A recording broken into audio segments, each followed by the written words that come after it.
Well, we're here with the very first video podcast for the Septuagint sessions, and it's a great opportunity today, but because we have Professor Benjamin Wright, a university distinguished lecturer at, university distinguished professor at Lehigh University, and within the field of Septuagint studies, he really needs no introduction. He's involved in a lot of different projects. He was the editor of the New English translation of the Septuagint, a co-editor with Al Petersma. He's been involved in studies on Ben Sira and with articulating this newer approach to understanding the Septuagint translation that has now come to be known as the Interlinear Paradigm.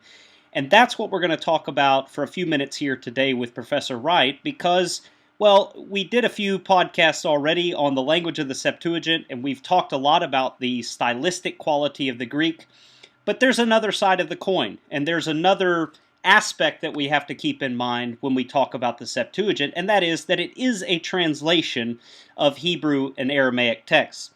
So why don't we just jump in right there, Professor Wright, with discussing the Septuagint as a translation, and maybe you could take us back to, it's almost 20 years now, when this so-called interlinear paradigm really began to emerge. What was the original context of this new theoretical approach to the Septuagint?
Ah, okay.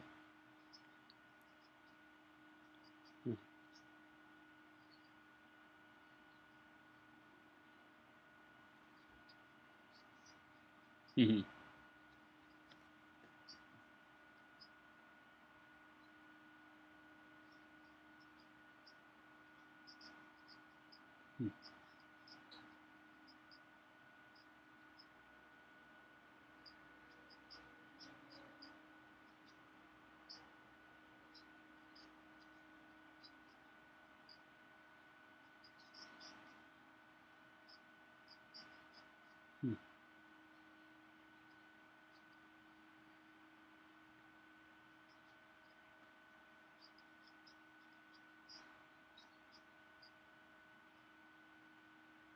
Mm-hmm.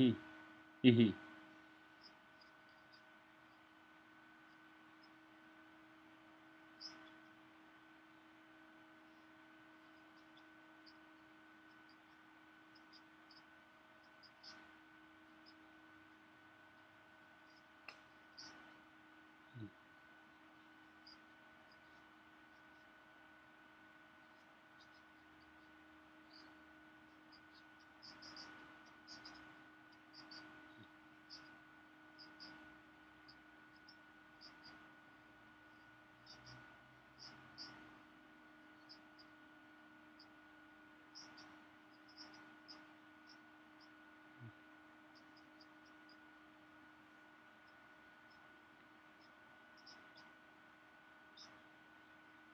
Hmm.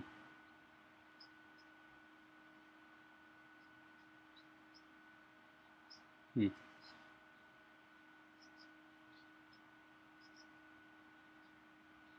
Hmm.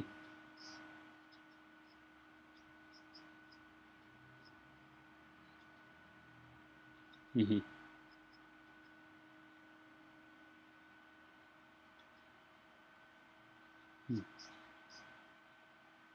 Hmm.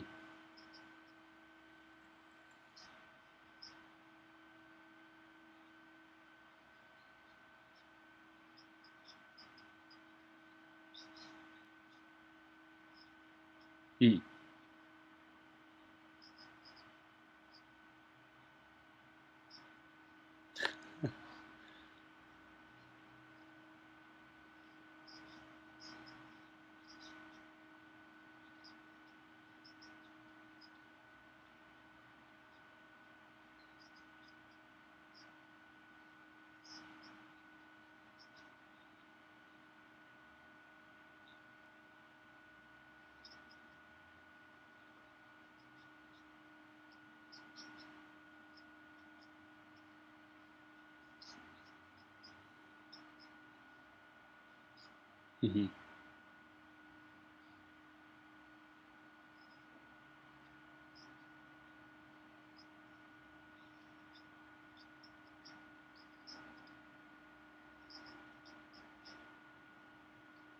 Hmm.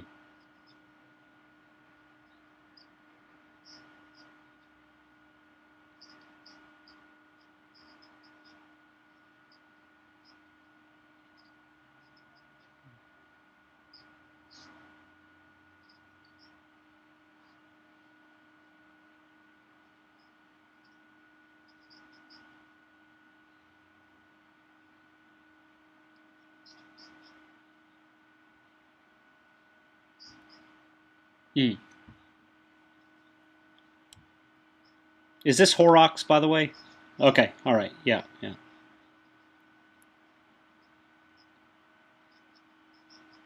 Hmm.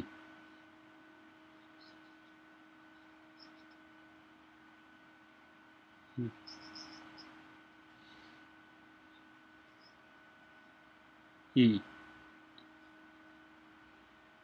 Hmm. Hmm. Hmm.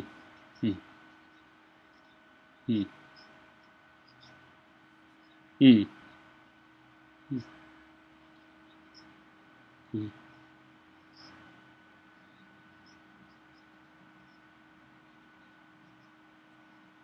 Hmm.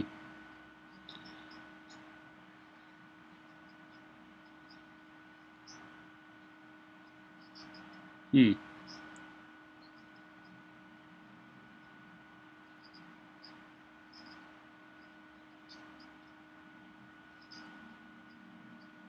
Hmm.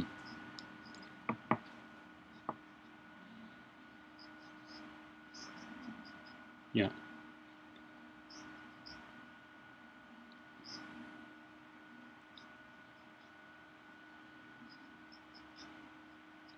Hmm.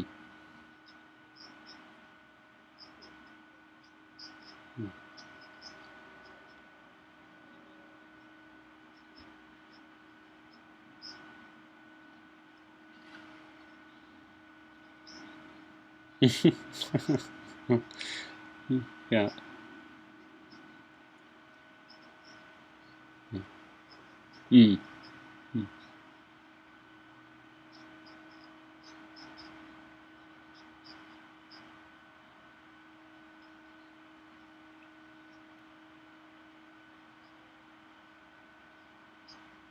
Hmm.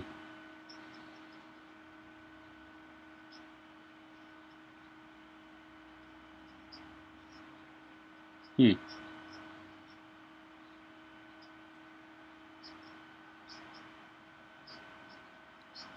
Hmm.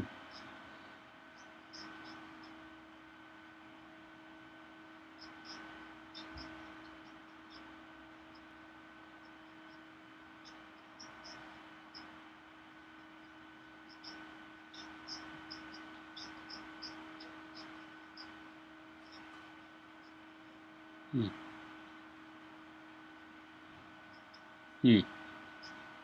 Hmm. Hmm. Hmm. Yeah.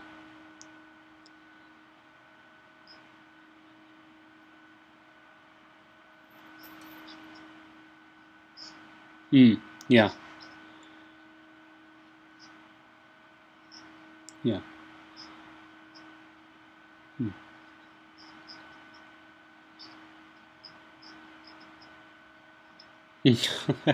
Yeah. Yeah. Yeah.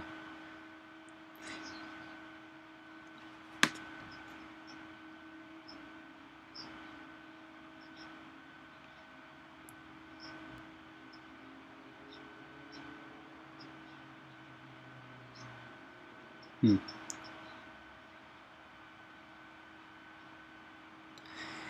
Now, yeah, it makes sense. And actually, that's a really important question because you're suggesting, and the interlinear theorists would suggest, that from the very beginning, we don't have a text that is intended to become the Bible for Greek speaking Jews. You're the at least the earliest formulations of the interlinear paradigm were talking about it as something like a school text or something first. Can you flesh that out a little bit more? Yeah. Mm-hmm. Yeah. Yeah.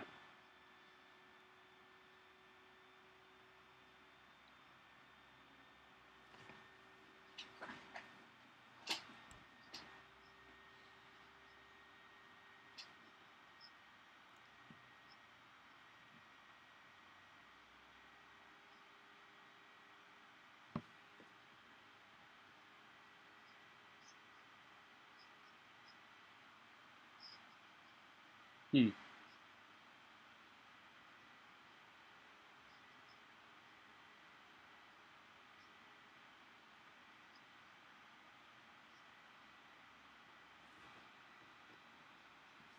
mm,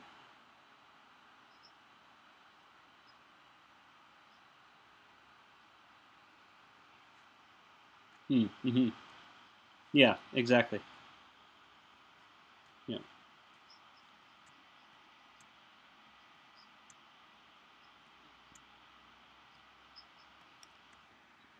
Mm, mm,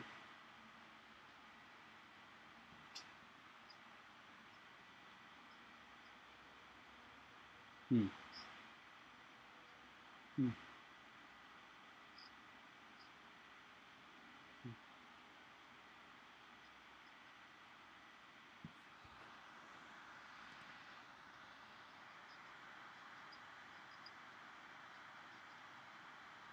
mm, mm-hmm. Mm,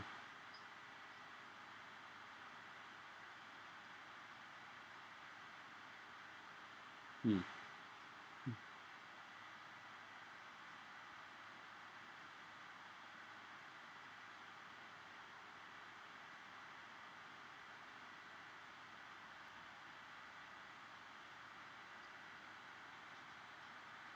mm-hmm.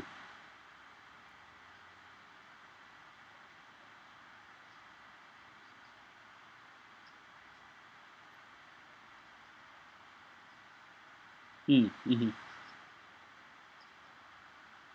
Mm, yeah.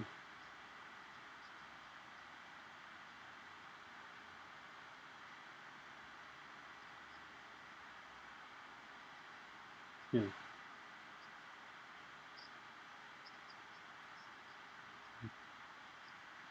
Yeah.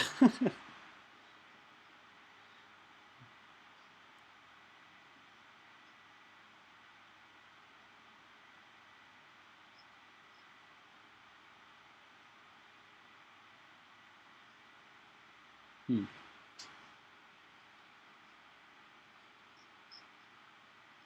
mm,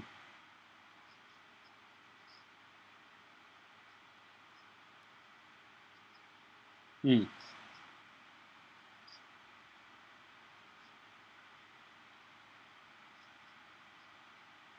mm,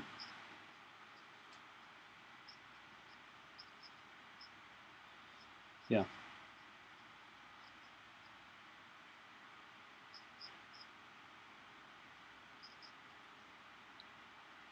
Yeah. Mm. Yeah.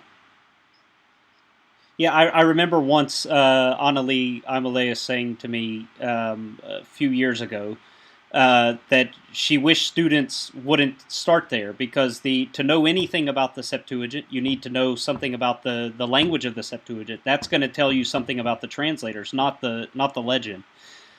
So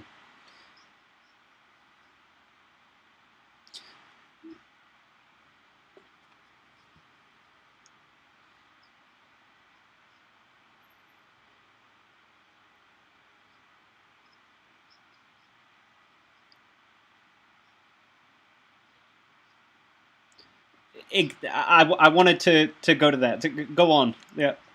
Yeah. Yeah.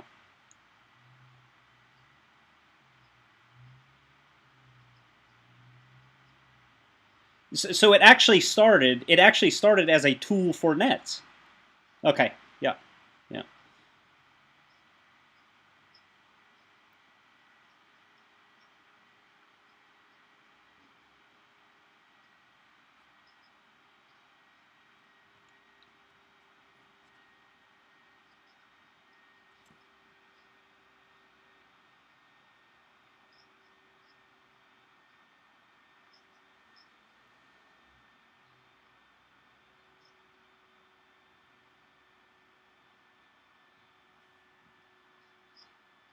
Hmm.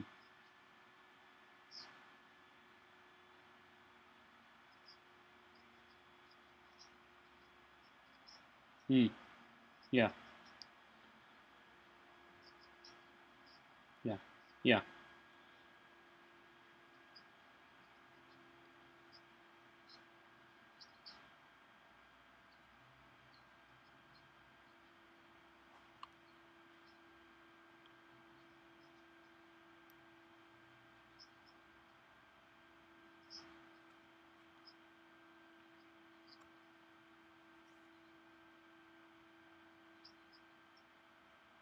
Hmm.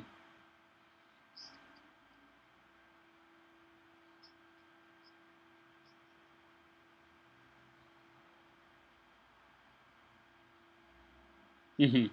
Hmm.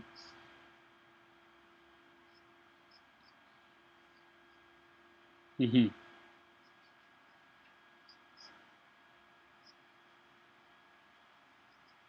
Yeah.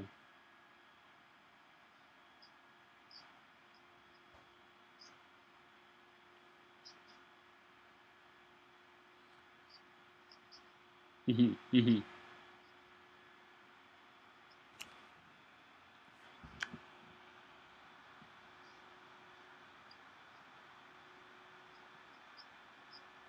Hmm.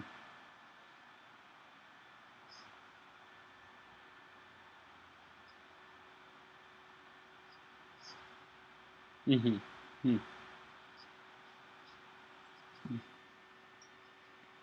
Hmm.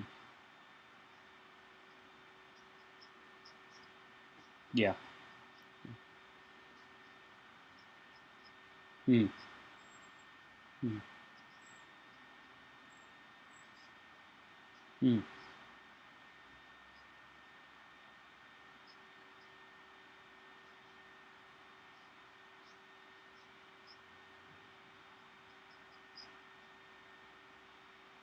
Hmm. Hmm. Hmm. Hmm. Hmm.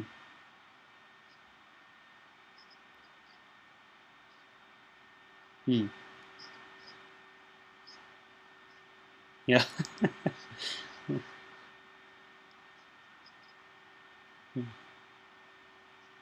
Hmm.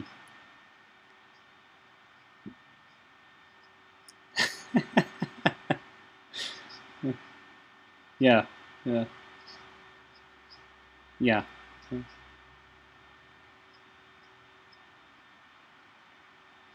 Yeah.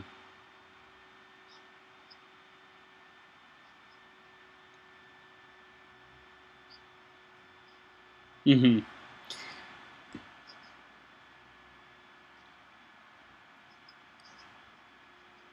And I think that's important because some of the criticisms for nets have sometimes maybe mentioned this unreadability, for example, of nets itself. And so, but your intention was not to create a translation of the Bible that's going to go in the local Christian bookshop for people to pull off the shelf and use in the church. That wasn't the function of nets, was it?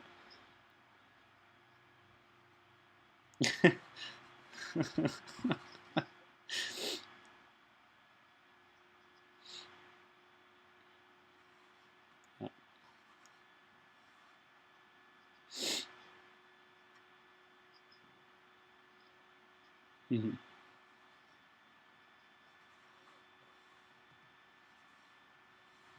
Yeah.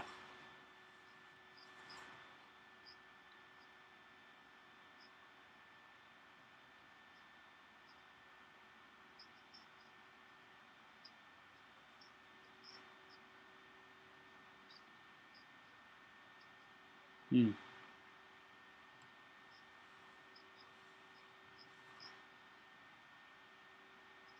Hmm.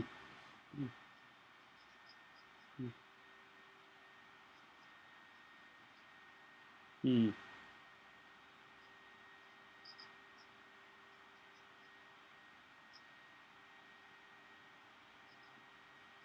Mm. Hmm.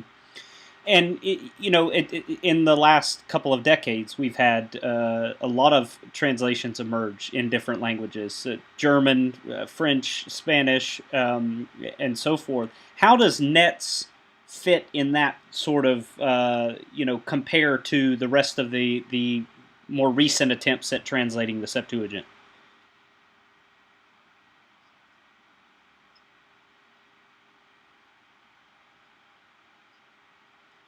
Hmm.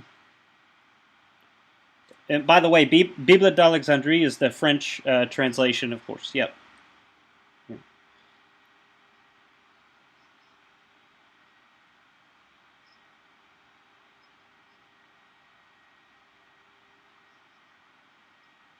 Okay.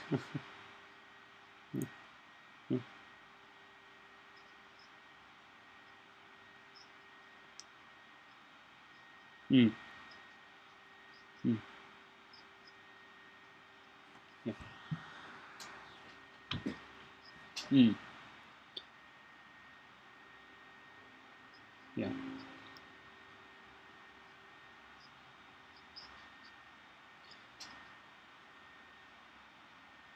Mm. Mm. Mm-hmm. Mm. Mm.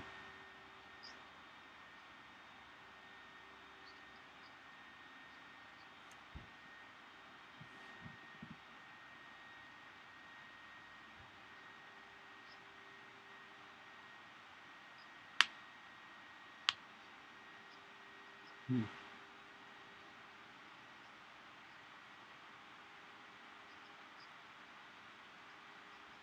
Mm. Mm. Mm.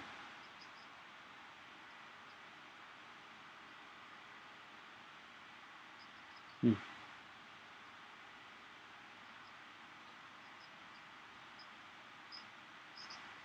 Mm.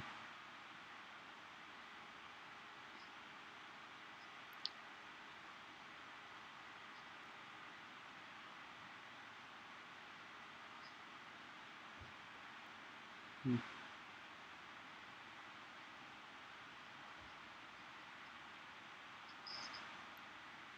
Mm. Mm.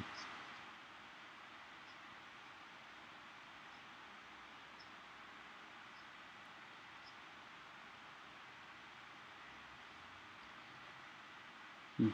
Mm.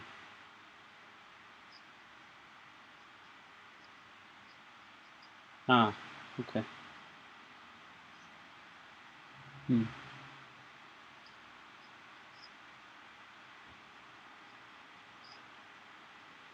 Mm.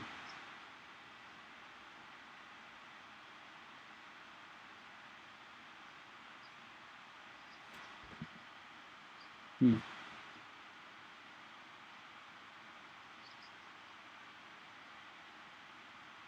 Hmm.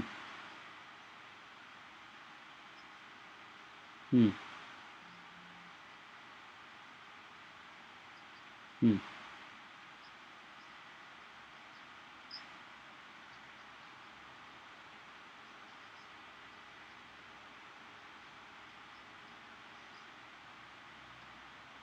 Hmm.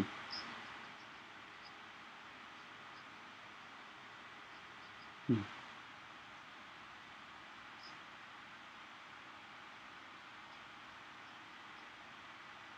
Hmm. Hmm.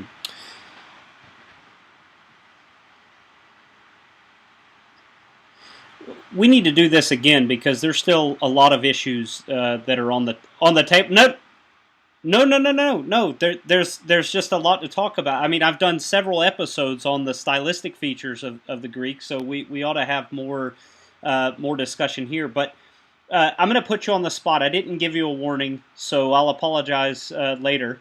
But there are a lot of students that are listening to this podcast. A lot of people who have you might call it a casual interest in the Septuagint, or they might be interested in entering into doctoral studies in the coming years or master's level studies in the coming years, and they might want to approach the Septuagint. What kind of You've been teaching this for many years. You hold a very distinguished professorship at Lehigh University. What kinds of things would you want to say to young students entering into the field for the first time? Any kind of bits of advice you might want to give?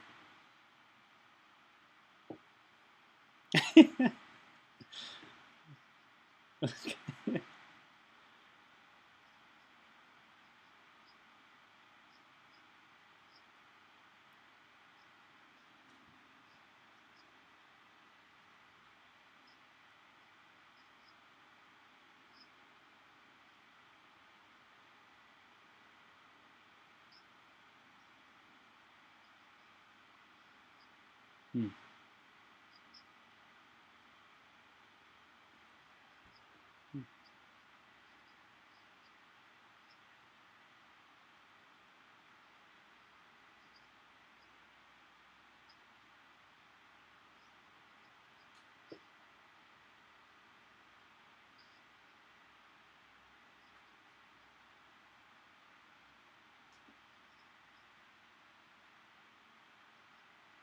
Hmm.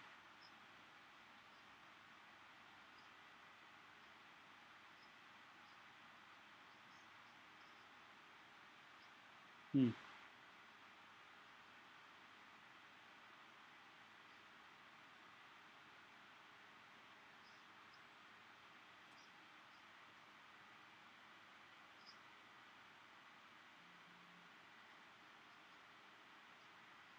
Hmm.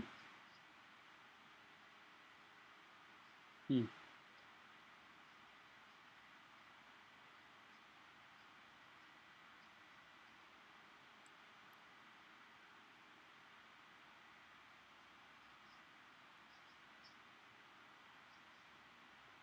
Hmm. Hmm.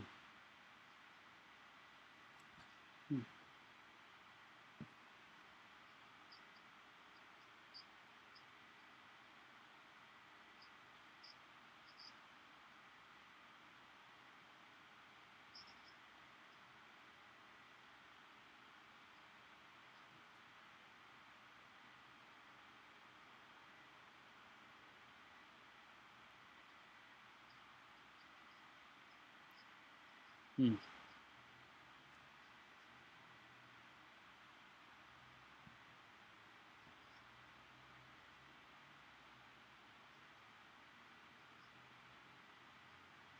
Hmm. Great. Yeah. Well, thank you very much for giving us half an hour of your time, and we'll do it again because you've also got you're coming up to the completion of your commentary on the Letter of Aristeas. Is that correct? Okay. All right. We'll have to have you back on to talk about that. Okay. Thanks a lot.